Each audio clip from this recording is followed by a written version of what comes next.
Notre planète regorge d'énigmes qui défient l'imagination, des lieux qui semblent tout droit sortis d'un film de science-fiction.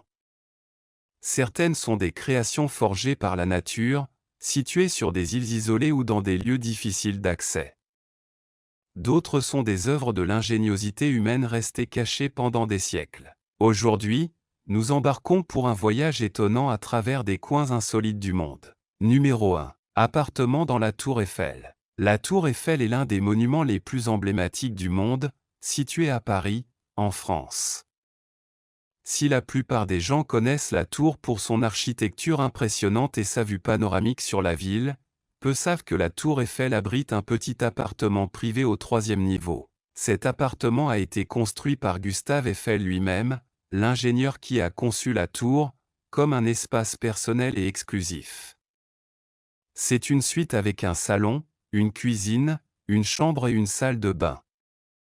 Eiffel utilisait cet appartement pour recevoir des invités spéciaux, des scientifiques et des personnalités de son temps. L'inventeur Thomas Edison était l'un des visiteurs les plus célèbres de l'appartement. L'appartement est modestement décoré et conservé tel qu'il était à l'origine, avec des meubles et objets d'époque.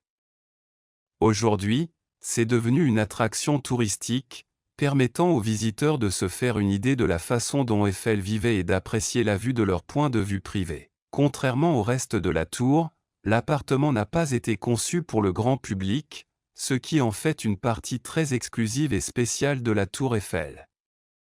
Depuis cet espace, vous pourrez profiter d'une vue imprenable sur Paris et ses environs. Numéro 2. Grotte de Wetomo, Nouvelle-Zélande. La Nouvelle-Zélande est l'un des plus beaux pays du monde et il n'est pas surprenant que l'une des grottes les plus mystérieuses se trouve ici. Les grottes de Wetomo, situées dans la région de Wetomo, dont le curieux nom d'origine maori signifie « eau, blanche » et « entrée, tomo », sont spectaculaires. Quand on regarde à l'intérieur, il semble que nous soyons entourés de milliers d'étoiles beaucoup plus proches que celles du ciel. Cette grotte est devenue un foyer plus que parfait pour des milliers de lucioles, en particulier l'espèce connue sous le nom d'Arachnocampa lumineux. Ce type de moucheron champignon brille de mille feux au stade larvaire, créant un spectacle saisissant. Numéro 3. Les grottes de Barabar sont un ensemble de grottes creusées dans la roche dans l'état indien du Bihar. Ces grottes sont d'une antiquité importante, remontant à la période Mauryan, ce qui en fait les plus anciennes grottes creusées dans la roche en Inde. Ils sont connus pour leurs inscriptions, dont certaines remontent à la période du monarque Mauryan, Ashoka. Ces grottes sont situées sur la colline de Barabar et sur la colline adjacente de Nagarjun, certaines étant considérées comme un groupe distinct de grottes. Ils ont été creusés dans un substrat rocheux solide en granit et la plupart comportent 2 chambres. Le premier aurait accueilli de grands rassemblements de fidèles, tandis que le second contenait un stupa, une structure en forme de monticule contenant des reliques. L'architecture de ces grottes est particulièrement remarquable en raison du polissage Maurya à l'intérieur des chambres, qui produit un effet d'écho distinctif. Cet effet aurait eu un impact sur les fidèles rassemblés dans les grottes, ajoutant une dimension spirituelle à l'expérience. Numéro 4. Forêt tordue. Sur notre planète, il existe des forêts impressionnantes et énigmatiques qui, depuis de nombreux siècles, font l'objet d'histoires et de légendes. L'une des plus particulières se trouve au nord-ouest de la Pologne, connue sous le nom de forêt tordue, surprenante et mystérieuse. Cet endroit unique au monde est devenu très populaire ces dernières années en raison des arbres qui adoptent une forme rare de jacinthe et qui se ressemblent beaucoup, générant une multitude de théories pour expliquer leur origine. Il est intéressant de noter que cette étrange courbure pointe toujours vers le nord et que la cime des pins est tout à fait normale. Diverses théories ont émergé, de l'intervention extraterrestre aux attractions gravitationnelles ou au passage de chars pendant la Seconde Guerre mondiale. Beaucoup de théories et peu de certitudes qui augmentent le mysticisme de cette forêt mystérieuse, qui continuera encore longtemps à nous intriguer. Ce qui est sûr, c'est que c'est un endroit unique au monde. Numéro 5. Pont Rákóczi, également connu sous le nom de Pont du Diable, c'est un pont historique situé dans le parc Kromlo en Allemagne, près de la frontière avec la Pologne. Il a été construit au XIXe siècle, entre 1860 et 1861, par le prince Friedrich Hermann Röttsch. Ce pont est célèbre pour sa conception architecturale unique car il s'agit d'un mince pont en arc en pierre de basalte, qui forme un cercle parfait avec son reflet dans l'eau en dessous. Le pont est situé au-dessus d'un petit lac et sa conception est conçue pour créer une illusion d'optique impressionnante. Lorsque l'eau est calme, le reflet du pont dans le lac crée un cercle complet, ce qui en fait un lieu très photogénique et attractif pour les touristes et les photographes. Malgré son apparence fragile, le pont est suffisamment solide pour supporter le poids des personnes qui le traversent, même s'il est actuellement interdit de marcher dessus pour préserver sa structure. Rakotsbrück est un chef-d'œuvre de l'architecture paysagère et fait partie d'un parc plus vaste comprenant des jardins et des éléments architecturaux supplémentaires. Le parc est une destination touristique populaire et le pont est l'un des endroits les plus photographiés en raison de sa beauté unique. Numéro 6. Les cercueils suspendus en Chine. Il s'agit d'une pratique funéraire ancienne et mystérieuse pratiquée par diverses cultures, dont l'ethnie Bo, dans les provinces du Sichuan, du Yunnan et du Hubei. Datant de plus de 1000 ans, ces cercueils sont suspendus aux falaises ou placés dans des grottes en haute altitude, ce qui fascine les archéologues et les historiens. On pense que la pratique des cercueils suspendus servait à plusieurs fins. On pensait que placer des cercueils en hauteur rapprochait les défunts du ciel et protégeait leur corps des animaux et des inondations. De plus, la taille symbolisait le statut social du défunt. Les cercueils, fabriqués à partir de rondins de bois creux, se trouvent souvent dans des zones difficiles d'accès, ce qui a préservé nombre d'entre eux du pillage et de la destruction. La technique de suspension de ces cercueils reste un mystère, compte tenu des outils et technologies limitées de l'époque. Sur des sites tels que le mont Longu et les gorges de la rivière Jinsha, de nombreux cercueils suspendus peuvent être vus, donnant un aperçu des croyances et des pratiques funéraires de ces cultures anciennes. Bien que cette pratique ait disparu, les cercueils suspendus restent un patrimoine culturel et une attraction touristique importante en Chine. Numéro 7. Parbazin est un mystérieux site archéologique situé sur une île du lac Terkol, dans la République de Touva, en Russie. Ce complexe fortifié, datant du 8e siècle environ, a dérouté les chercheurs en raison de son isolement et du manque de preuves claires sur sa fonction et ses occupants. Le nom, Port-Bazin, se traduit par « maison en terre crue » en langue touva, reflétant la construction principale du site en briques de terre crue. La conception de Port-Bazin est inhabituelle, avec des murs atteignant 12 mètres de haut entourant une zone rectangulaire d'environ 3,5 hectares. À l'intérieur de ces murs se trouvent les restes de plusieurs structures, dont un bâtiment central qui, selon certains, aurait pu être un temple ou un palais. La disposition du site suggère des influences architecturales chinoises, ce qui a conduit à des théories sur son utilisation possible par les Ouïghours, un groupe turc qui a établi un empire dans la région à cette époque. Le but de Port-Bazin reste un sujet de débat. Certains archéologues suggèrent qu'il pourrait s'agir d'une forteresse militaire, d'un centre administratif ou même d'une retraite spirituelle. L'éloignement et le manque d'objets du quotidien compliquent l'interprétation du site. Les investigations ont révélé des signes d'un incendie qui aurait détruit une grande partie du complexe, mais les circonstances de cet événement sont inconnues. Des fouilles et des études récentes, faisant appel à des techniques avancées telles que la télédétection et l'analyse isotopique, continuent de fournir des informations sur Port-Bazin.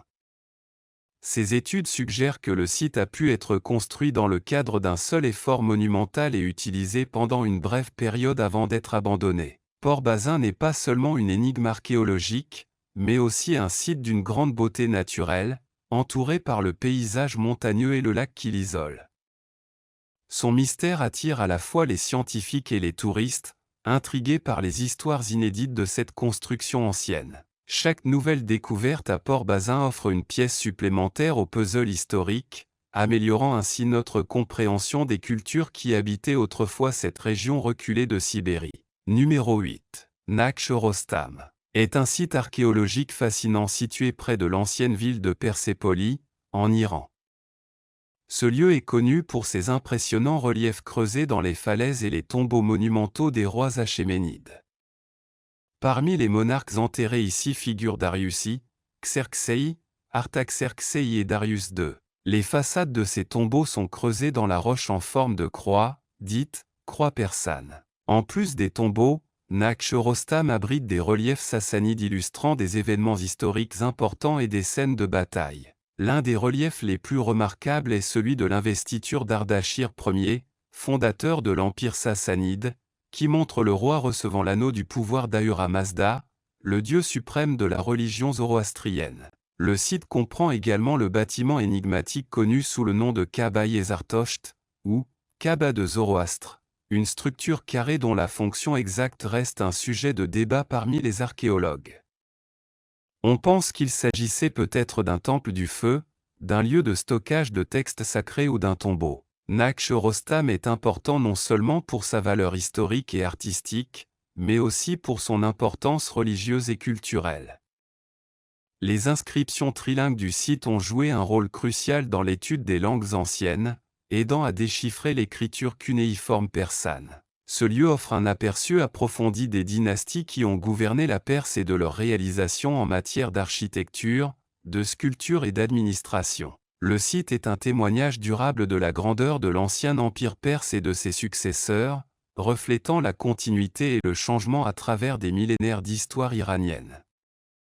Nakhchorostam reste une destination importante pour les universitaires, les touristes et ceux qui s'intéressent au riche patrimoine culturel iranien. Numéro 9. Les mystérieuses églises de Lalibela, en Éthiopie. En Éthiopie, il existe une ville appelée Lalibela, qui à première vue peut paraître peu intéressante, à part ses églises.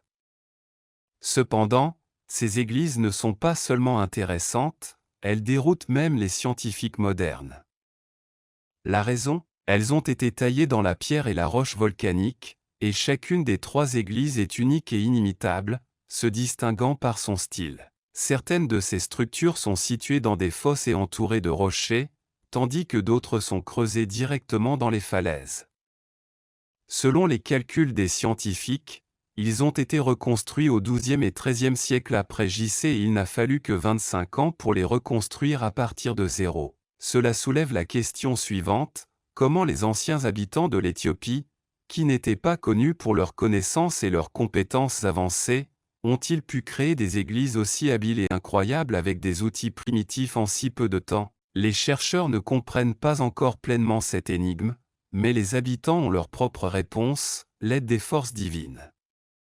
Selon la légende locale, des ouvriers ordinaires et des anges sont descendus sur terre pour participer à la création de ces églises. La collaboration entre les humains et les êtres célestes a donné naissance à des monuments architecturaux qui restent aujourd'hui un mystère. En Afrique, il existe plus de bâtiments mystérieux que la plupart des gens ne le pensent, et les églises de Lalibela constituent un trésor architectural unique sur le continent. Numéro 10. Les escaliers de la mort. La randonnée Huayna Picchu au Pérou peut parfois être difficile et effrayante, mais c'est sans aucun doute l'une des meilleures choses à faire au Machu Picchu, la légendaire cité perdue des Incas. Ne vous inquiétez pas du nom. Bien qu'on l'appelle l'escalier de la mort du Machu Picchu en raison de sa raideur et de son étroitesse, il y a eu très peu d'accidents et de décès ici au fil des ans, et c'est assez sûr tant que vous n'êtes pas négligent. Huayna Picchu a une hauteur de 2693 mètres et seuls des escaliers étroits mènent au sommet. La vue impressionnante depuis le sommet est la principale raison pour laquelle les gens gravissent le Huayna Picchu. Il n'y a pas de meilleur endroit pour voir les ruines incas du Machu Picchu que de ce point de vue. L'ascension du Huayna Picchu prend environ 2 heures. Numéro 11. La colline des Croix est un lieu de pèlerinage dans le nord de la Lituanie. L'histoire exacte de la pratique consistant à laisser des croix sur la colline est inconnue, mais on pense que les premières croix ont été placées après une révolte en 1831. Au fil des siècles, les visiteurs catholiques ont emporté non seulement des croix et des crucifix, mais aussi des statues du Vierge Marie, sculptures de patriotes lituaniens et milliers d'effigies et chapelets miniatures. Le nombre précis de croix est inconnu, bien que les estimations le situent entre 50 et 5000 en 1992. La colline des Croix est un lieu de pèlerinage populaire en Lituanie et représente aujourd'hui la persistance pacifique du peuple lituanien malgré les dangers qu'elle a endurés tout au long de l'histoire. La Lituanie est devenue partie intégrante de l'Empire russe après la troisième partition du Commonwealth polono-lituanien en 1795. En 1831 et 1863, les Polonais et les Lituaniens ont tenté, sans succès, de renverser les dirigeants russes. Ces deux révoltes sont liées aux origines de la colline, lorsque les familles n'ont pas pu identifier les corps des rebelles tombés au combat et ont commencé à ériger des croix symboliques sur le site d'un ancien fort sur la colline. Après la chute de l'Union soviétique en 1990, la fabrication de croix lituaniennes est devenue extrêmement populaire et la colline a été érigée en hommage à l'engagement du peuple lituanien à maintenir vivante son identité religieuse et nationale pendant ces temps difficiles. En conséquence, le nombre de croix a augmenté dans les années qui ont suivi l'ère soviétique et le public lituanien, libre de toute oppression religieuse, a pu pratiquer ses croyances religieuses sans craindre d'être persécuté. Numéro 12. Grotte d'Oktyabrskaya est une grotte située dans la région de Crimée en Ukraine. Elle est connue pour être l'une des plus grandes grottes de marbre au monde et fait partie du système de grottes de marbre de Crimée. La grotte a été découverte en 1966 par des spéléologues et est depuis devenue une destination populaire auprès des touristes et des spéléologues. La grotte Oktyabrskaya se distingue par sa beauté naturelle, avec une grande variété de formations de stalactites et de stalagmites, de colonnes et d'autres structures rocheuses impressionnantes. Certaines formations sont extrêmement délicates et sont composées de cristaux de calcite, donnant à la grotte un aspect lumineux et coloré. Les visiteurs peuvent explorer différentes galeries de la grotte, qui comprennent des chambres de différentes tailles et des passages remplis de formations rocheuses inhabituelles. Des sentiers et des passerelles ont été installés pour faciliter l'accès aux touristes, et des guides sont disponibles pour offrir des informations sur la grotte et son histoire géologique. La grotte Oktyabrskaya est un site de recherche important pour les géologues et les spéléologues, qui étudie les formations rocheuses et les processus géologiques qui ont façonné la grotte. De plus, la grotte est un exemple de la riche biodiversité souterraine de la région, car elle abrite des espèces de faune uniques adaptées à la vie dans l'obscurité. Numéro 13. La maison la plus solitaire du monde. En Islande se trouve une petite cabane située sur l'île d'Eyjafjallajökull, une île inhabitée située au sud de l'Islande. Cette maison est connue pour son isolement car elle est entourée par le vaste océan Atlantique et n'a pas de voisins proches. L'origine de la maison remonte aux années 1950, lorsque l'association islandaise de chasse a construit la cabane pour l'utiliser comme pavillon de chasse. La maison est une simple structure en bois, sans électricité ni eau courante. Elle sert de refuge aux chasseurs qui visitent l'île pendant la saison de chasse aux oiseaux marins, notamment aux macareux. Même si l'on dit parfois à tort que la maison était un cadeau du chanteur Björk, c'est faux. L'île et la maison sont un exemple de la beauté naturelle de l'Islande, avec des paysages époustouflants comprenant des montagnes, des falaises et une végétation sauvage. L'isolement et la sérénité de ce lieu en font un site unique et mystérieux qui attire l'attention des visiteurs et curieux du monde entier. Numéro 14. Harar, mieux connu sous le nom de Stonehenge suédois, est un étrange groupe de pierres situé dans le sud de la Suède, composé d'environ 59 blocs de granit pesant 5 tonnes chacun, placés dans un anneau en forme de navire de 67 mètres de long. Il a été créé il y a environ 1400 ans et sa fonction historique n'est toujours pas claire. Selon la légende, il pourrait s'agir du lieu de sépulture d'un roi mythique, et la datation au carbone indique que des corps datant d'il y a 5500 ans pourraient se trouver sous la surface. Cependant, certains experts suggèrent que le monument servait à observer les cycles lunaires et à suivre le solstice d'été. La réalité est que personne ne le sait avec certitude.